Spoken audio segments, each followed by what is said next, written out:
आता मी राष्ट्रवादीत जाणार हे करणार त्यापेक्षा मी महायुतीचा उमेदवार आहे ही गोष्ट सगळ्यांनी लक्षात घेतली पाहिजे.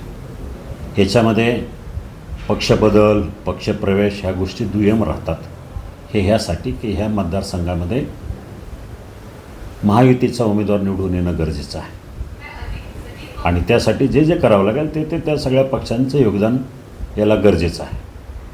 राहिला प्रश्न नाराजीचा, यापूर्वी मी काय स्टेटमेंट केली त्यांनी काय स्टेटमेंट केली ह्या गोष्टीलाही आता अर्थ राहत नाही, कारण आता तिघंही एकत्र आहोत.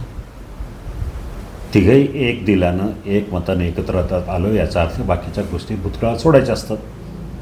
एका दुसऱ्याची नाराजी राहते त्याचाही त्याच्यावर तोडगा निघाला जातो, चर्चेतून त्याच्यावर मार्ग निघतो, त्याप्रमाणे मार्ग निघतो आहे.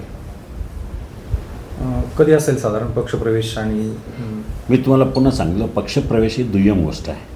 मी महायुतीतलाच उमेदवार आहे. पक्षप्रवेश म्हणजे कसं की महाविकास आघाडीचा उमेदवारानं महायुतीमध्ये प्रवेश केला तर त्याला पक्षप्रवेश म्हणतात.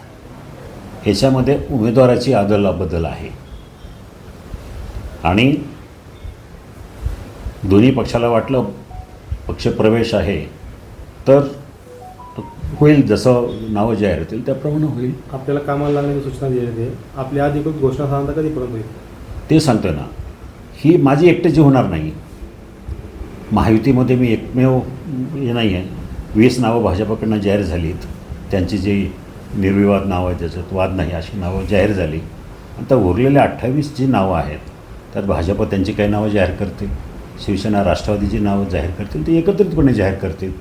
जागेचा तिढा सुटल्यानंतर उद्या परवा की जेव्हा असेल, आता मनसे ही महायुतीमध्ये आलेली आहे तर त्याचासुद्धा जागा वाटपाचा निर्णय झाल्यावर एकत्रित नावं जाहीर होतील तेव्हा माझं नाव जाहीर होईल.